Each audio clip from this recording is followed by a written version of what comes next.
Today we have our guest speaker, Dr. Andrew Kwok, and he's going to be talking about mentoring and coaching beginning teachers towards effective classroom management. I will now pass it to Dr. Kwok, and he will go ahead and get started. Thanks, Claudia, and howdy, everyone. I really appreciate the opportunity to come here and speak about something that I care about so deeply and love to share and talk about pretty much at any point in my life. So, but today we're going to be really focusing on what it looks like and what it takes to mentor beginning teachers towards being effective classroom managers. Before I go into that and before I actually share a little bit about myself, I was wondering if you could just, if you guys have a moment to, I like to get to understand and know who I'm talking to. So if you can put maybe your role or what school you're at or maybe what brought you here into the chat box, that would give me a little bit more background so I can adjust maybe a slide or two coming up or share things accordingly. I just really appreciate that chance to get to know who you guys are. And again, thank you for taking the time to come hear me share about this important thing. So who I am. I am a former high school biology teacher from Oakland, California. I'm originally from St. Louis, Missouri, where I was born and raised. Did my undergraduate at the University of Michigan.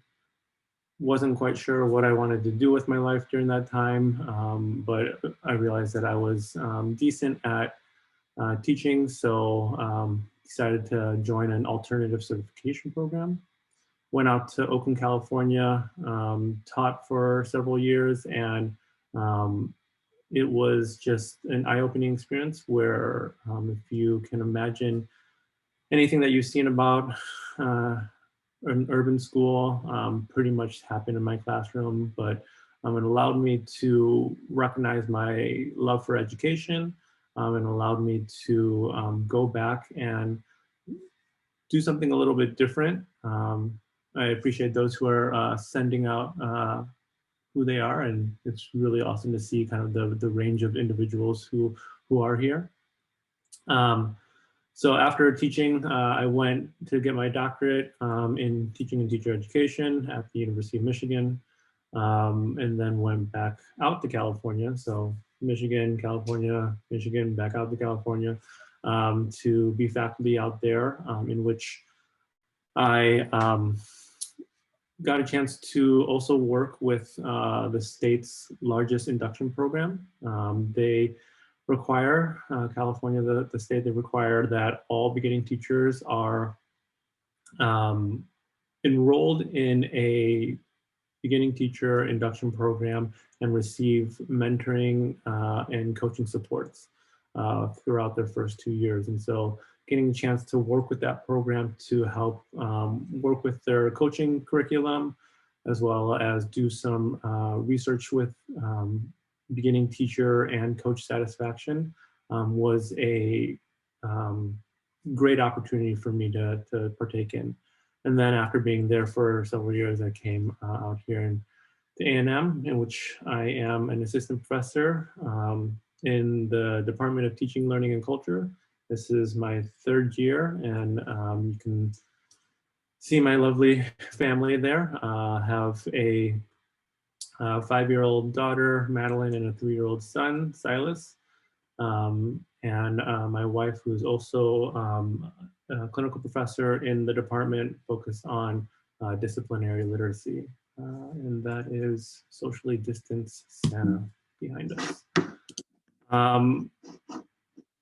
Again, I love classroom management, and I give you that background to see how this specific talk is kind of the integration of my 3 main interests. The main one is primary classroom management, and so I know Claudia will send this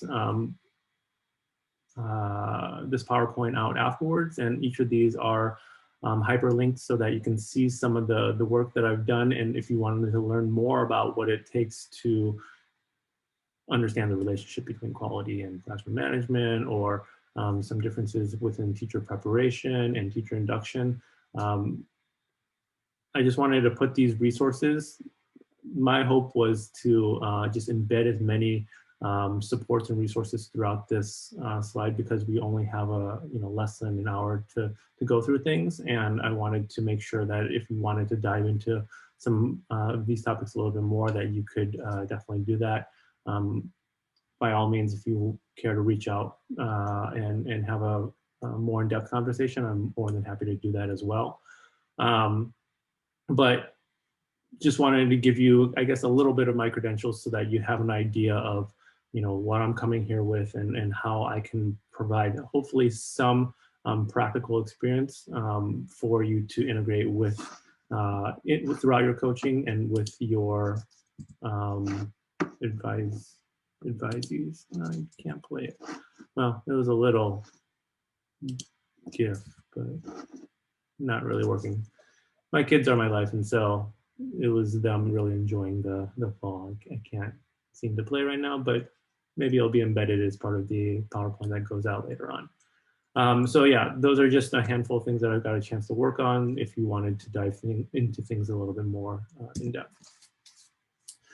But today's topic, how do we mentor or coach beginning teachers to be more effective classroom managers? As I said, it's the nexus of those three areas: teacher preparation, classroom management, and teacher induction. How do we work with beginners so that they can feel supported, so that they can succeed as soon as possible? And for a main reason of why I went back to graduate school is so that they wouldn't leave the classroom. When I was in Oakland, I saw time and time again a new teacher come into the classroom. They would stay for a week, 2 weeks, 1 month, 1 semester, and then they were out. They just couldn't handle it. And a lot of times what I recognized was a lot of it came down to how they managed the classroom. Could they deal with misbehaviors and disruptive students? Could they build relationships with students? Could they do X, Y, and Z as it relates to classroom management? And more often than not, they could not do that. And when they did not feel like they had an organized classroom, they bounced. They didn't stick around. And so my hope is that if we can get these people better supported, better prepared, better trained, they will be more likely to want to stay. And the research has consistently showed that proper preparation leads to happier, less stressed, better students, better interactions. Anything that you can imagine, classroom management often has a legitimate empirical relationship to.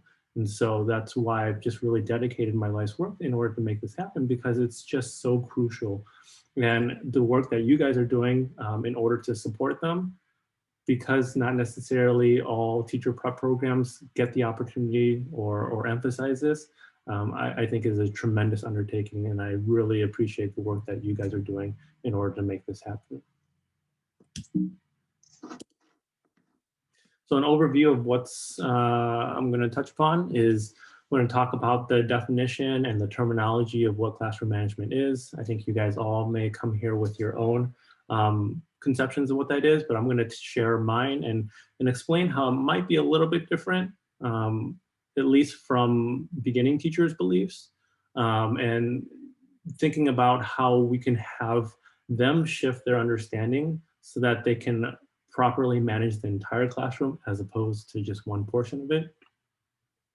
We'll talk about some empirical strategies of what that looks like, and then talk about some considerations for you as coaches or as mentors, how you could best support them during this time. So the goals or the definition of classroom management, I always go back to one of the first attempts at synthesizing or compiling all the research that has been done about classroom management. Came out in a handbook in 2006 by two authors, Carol Evanson and Evelyn Weinstein, and they did a fabulous job of putting together all these disparate, different definitions of classroom management into one concise, succinct, and comprehensive understanding of what that looks like.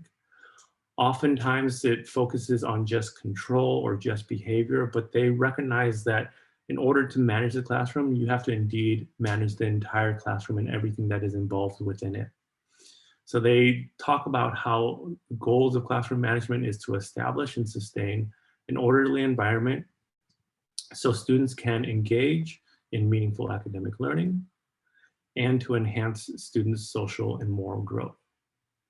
So it's a little bit more wordy and complex, but it integrates all these different aspects that maybe to you guys, it seems pretty common sense, but actually is not a common undertaking for a lot of beginning teachers. So the way I conceive classroom management is in three kind of broad bins.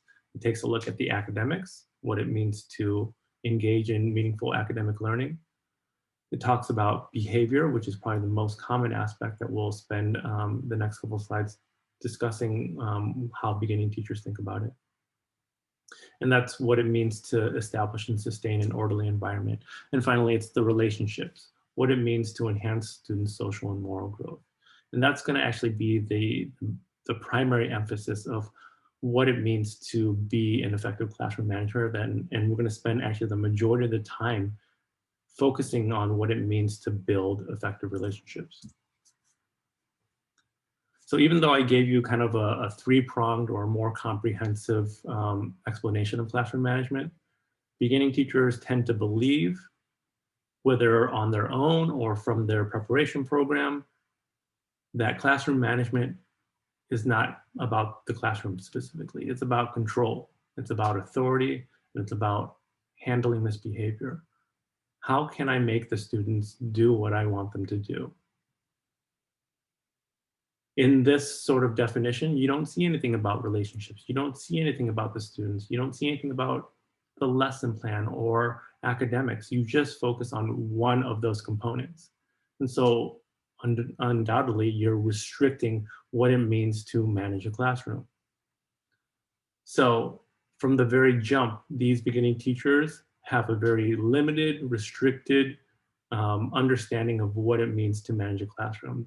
And we need to be fully aware that that can be the case. Again, this isn't all beginning teachers, but research has shown that they tend to have a more simplified or at least focused view of what classroom management should be, that it is in fact behavior management. But compounding that is they also lack strategies to be able to even carry out these more behavioral beliefs, if anything. So even if they focus on just behavior, a lot of preparation programs don't provide them the strategies in order to succeed. Kind of jumping off my own script, I'd be curious to hear whether, for you guys, reflecting on your own preparation programs, how much time did you spend on classroom management within the actual university setting? We're not talking about clinical teaching or student teaching, but how much time did you spend doing that? How much time did you spend either talking about it or practicing it or modeling it? I'd be curious to see or hear of your guys' preparation experience. I see one person's trying to chime in. So I was also alternatively certified, and so I spent zero time on classroom management, and I learned it was basically trial by fire for me, and I actually had to have my mentor help me throughout my first and part of my second year with classroom management, just because I just I didn't realize that we was supposed to create relationships, and I actually started with the control, authority, and misbehavior, and I thought that was how you managed a classroom, and that's absolutely not it. It is definitely creating relationships with your students, and you know that's how I ended up being fairly successful at classroom management. Thanks. There's another person trying to chime in. I'll ask you to unmute. Well, go ahead. I'm sorry, I wanted to share. I took a roundabout method of getting my certification. I was originally part of the TLAC department at A&M, but once I was about to finish, I decided to change my major. But then I went back into teaching, doing the blend teach, and it was a complete different approach on how they saw classroom management. And when I was part of the TLAC, we did a lot of classes where we were focused on doing observations, where we were interacting with the students more rather than observing the teachers. So it was building more on rapport with the students. But when I was doing the program with Blend Teach, it was more focused on modeling what the teacher was doing and controlling and managing what how the students were acting. So there was a major difference in how the program set me up for TLAC versus when I was doing Blend Teach. Because once I was doing my student teaching and methods, when I was part of my TLAC department, I felt much more comfortable, quote unquote, managing the behavior of my students and how they behave in the classroom. But when I was doing Blend Teach, it put me in a mindset of more of a control mechanism, and where all the students had to be walk a certain way, sit a certain way, be a certain way. And that made my first year quite bumpy when engaging with some of the students. I would bet. Thank you for sharing. I know there's one other person who wanted to jump in. Yes, I was just saying that I went to school for actual teaching. And so, during my student teaching, we had various schools that we could teach at. And then the behavior kind of varied depending on the type of school. So if it was, Montessori, those kids are more free to, roam around and do different things. Whereas in a public school, like, HISD, it's more compact. So, I got kind of both sides of classroom behavior from being at both schools. That's great to hear, and I appreciate each of you guys sharing your experiences. For me, I went alt-cert as well, and I had 6 weeks, and I think before I got my own classroom, and similar to Aaron, we spent very little time on classroom management, but from what I've talked with numerous other educators, who went alt-cert or traditional, time spent is little to none. And that's unfortunate for many reasons. And I think the teacher adage of sink or swim, I think teacher prep has kind of taken that approach, which is just not the right way to do it. You don't just throw a teacher in there and have them figure it out. We can train them, we can develop them, and we can make sure that they are properly supported. And so the final piece in terms of beginning teachers' beliefs, finding out more and more that they often believe that one system fits all classrooms, that I can come into any classroom and I can make them do what it is that I want them to do.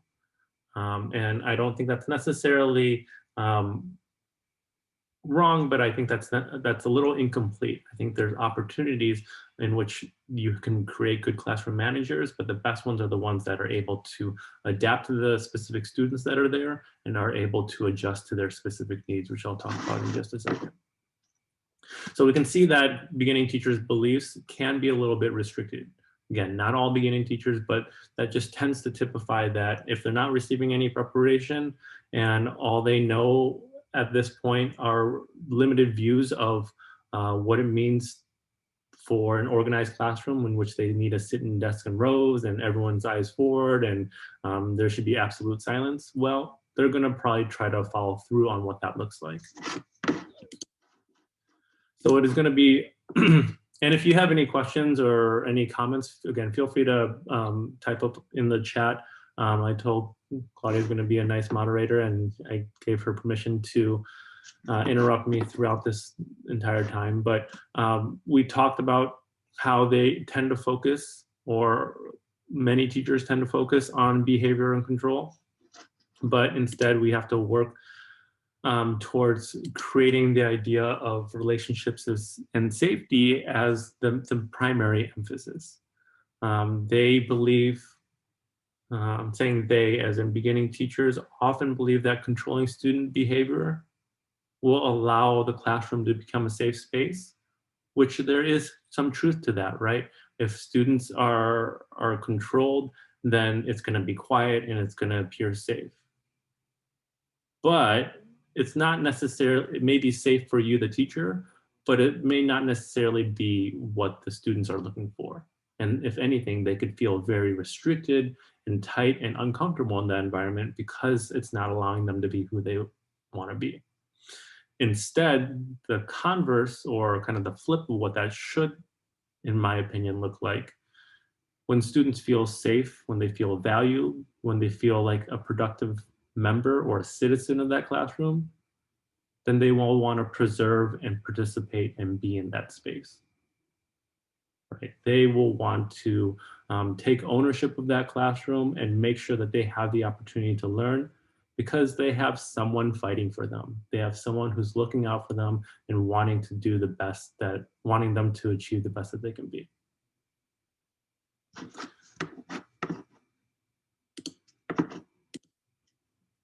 And so a couple of these quotes that I see on social media, I think kind of typify what that should look like. It's not about rules, it's about the relationships. And I think this checklist of keeping them safe, lowering anxiety, making them laugh, feeling them loved, all that is the priority. And then the ideas of teaching, the ideas of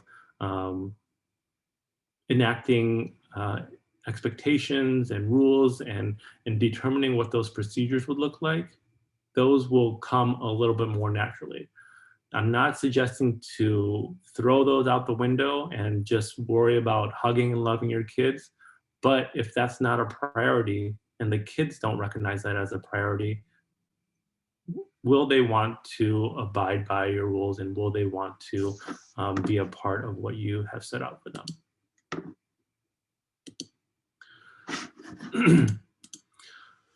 So when we talk about the idea of building relationships, though, it can be very abstract or nebulous for many students. I think for those who have been in the classroom for a long period of time, you have an idea or tangible skills in which to make that happen. But for a beginning teacher, and I think for myself, especially early on in my educational career, I just kept hearing build relationships, care for them, do these sort of things. But that wasn't telling me exactly what I should be doing on a day-to-day basis, how I would interact with students, what that would specifically look like. And oftentimes, a lot of beginning teachers, when they say, oh, I do want to build relationships, often focus on what that looks like during the off periods. During lunch, I want to have lunch with kids. I want to hang out with them after school. I want to go to their extracurriculars. That's great. That does help to build a relationship. But it can also be an intentional strategy that's used within the classroom to help enhance the interactions that are happening there. We don't really have time for a video, but there's, you guys have probably all seen different videos of teachers having individual handshakes or movements or whatever else before entering the classroom. This one is one similar, in which students can choose how they want to be greeted upon entering the classroom. But I wanted to focus more on kind of the figure here, in which when we talk about building relationships, there are a myriad of things that can happen that we aren't telling beginning teachers how to necessarily do it. The way I initially conceived it was the idea of, well, when we want to build relationships, first, do we want to think about the teacher-student relationship? Is that something that we want to enhance, me and my students? Or do we want to enhance the relationship between the students themselves? Ways I think about teacher and students, you can use more positive verbiage like precise praise and positive framing. I think about intentional connecting opportunities where teachers would have, most commonly I see as a do now or an exit ticket, where they'd have an academic question or two, but then also a fun question or a personal question or whatever else, where you spend class time to get to know those students and figure out what they like and don't like. but you don't just leave it there, that you also incorporate that information back into the lesson. It's like you're a secret spy and you're just pulling out information and then putting it back into the lesson so that, you know what, they could possibly be a little bit more engaged into that material. So figuring out ways to enhance what's going on in the lesson so that, and integrating it with information about these students. And then also thinking about what it may take to enhance their interactions, whether it's moving desks. When we think about building relationships and we think about our students that we're working with, making them recognize that they're not devoid of characteristics, that they are their own individual selves, and that they as teachers come with their own experiences that are probably going to be very different than the experiences, cultures, norms that those students, and even within those students, are used to. And so really having them focus on what does it mean to be culturally responsive? How can we respond to the individual differences of our students, and making sure that those differences are reflected in how we manage a classroom. So there's a set list of prerequisites. The full article is here, and I think it is actually very reader-friendly, practitioner-friendly, as well as this book. I'm always going to advocate for this recent, I think 2018 book that came out that takes a look at classroom management for equity and what it means to make sure classroom management can be culturally responsive. So those are the prerequisites, or what it kind of means or takes in order to be culturally responsive, but it also involves 5 tenets or aspects that help to define what classroom management looks like. And you can kind of read these things here, but having the teacher reflect on their own ethnocentrism, knowing the students, kind of what we talked about just earlier, knowing themselves, knowing the students, knowing the broader context, knowing some specific strategies, and then knowing how to build a caring or relationship building classroom. So we just talked about that from that other list in terms of building a caring classroom. Some of the strategies, what that could look like, is from this hyperlink. It'll take you to another resource somewhat similar to the table that I just sent, where it just lists off potential activities or strategies to help them think about all 5 of these tenets. So it just gives you another opportunity to think about how can we build, how can they be a culturally responsive classroom manager. Again, not to necessarily throw out the other strategies, but the emphasis should always be on that building relationships, because that's what it takes in order to be successful in the classroom. But by nature, you just want to focus on control and academics and making sure that that part is set. And I don't want to negate that, and I want to be able to provide what that looks like. I always love the idea of teach like a champion. I think it provides very tangible steps. I think one fault that can come is that you just need to like apply all these things and it will automatically happen. But I think if you have them, your beginning teachers think about it as a tool and as a resource, it can be very helpful. It also tends to negate a little bit of the culturally responsive aspects. And so that's why I think it's a great tool, but it shouldn't necessarily be the overarching foundation of how they manage a classroom. I think there are different content-based and preparatory things like no opt-out and building clear objectives that are all really helpful and are necessary. But I think that is secondary. More often than not, the teachers that you guys are working with and getting tend to know their content pretty well, can implement a lesson in isolation. Like if they just were told to give a lesson to no students, they probably do a pretty good job. It's not necessarily about the teaching that is hindering them. There could be some engagement issues. There could be some understanding the, how to break down the content a little bit more. And I think those are all fine. That should be worked on. But it's more often like this isn't as big of a need that tends to show up. And then in terms of behavior, so we talked about relationship, behavior, or academics, and now behavior. Research has shown that 5 sets of strategies tend to be the most definitive, or the most definitive, or at least the most clear. And that's rules, routines, praise, consequences, and engagement. I don't think that is a shock to anyone in terms of what it may mean in order to hone in and kind of verify a classroom management plan or kind of a set structure for beginning teachers. There's also a secondary set of 5, which is the physical environment, motivation, using the least intrusive means, which means like nonverbal language and touch and all those other things that allows teachers to preserve their voice and kind of move along in the classroom more seamlessly, involving the parenting and school community, and then attending to social, emotional, cultural factors, aka culturally responsive classroom management. So it's not that these are less important, it's just that there's kind of a little bit less evidence in terms of the behavioral aspects for how these strategies can entail.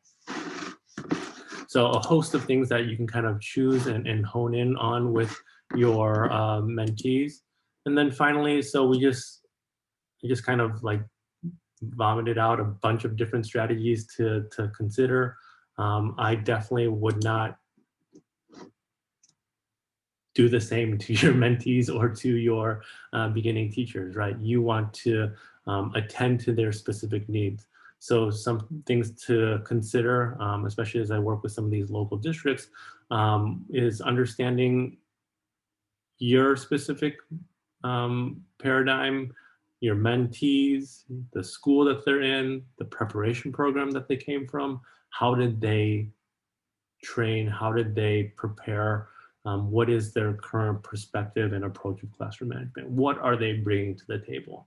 Because you want to know what you're working with. You don't want to just say, this is the way, go about it, make it happen. But you want to work with that, with these pre-existing knowledges and sets of beliefs. And then upon figuring that out, is figuring out kind of a needs inventory. It's really easy as mentors and as coaches, we see what they're doing wrong. And even if we tell them what they're doing wrong, they may not necessarily fix that right away or want to fix that right away. They are having their own perspectives and they want to change what is most pertinent to them. Most often than not, it will align with what you see, but they can have their own perceptions of what that looks like. So I really recommend, maybe giving them that list of relationship building strategies and just saying, what do you want to work on today or for next week or for the next 2 weeks? And then having them kind of guide their way through. Because when they are motivated and engaged with the type of strategies that they feel like they need to hone in on the most, that will make your life much easier. So giving them kind of a needs inventory and then working to facilitate their priorities. Just like we are kind of mentioning how we should focus, how those beginning teachers should focus on the students and making sure that they are attending to their needs. We as coaches need to do the exact same with our beginning teachers. We need to make sure that we are treating them as an individual and that they are working on their own needs and their own areas of growth and not treating them as a collective. I don't know if you guys have 1, 2, or 10 mentees, but it's really easy to kind of just lump them together. And that's why I try to be somewhat careful with my language of, again, not all beginning teachers are like this. Not all teachers struggle in these specific areas. A lot of them do really great from the jump. Some people struggle in one area or the other. And so finding out what it is that they need in order to make sure that you are attending to their individual specific needs, whether it's in the behavior, academic, or relational components, but more so trying to have them think about all of them collectively so that they can be comprehensive and thinking about the entire classroom and not just focused on behavior or not just focused on one of those aspects, because otherwise they're really limiting the power and the effectiveness that they can bring to the classroom.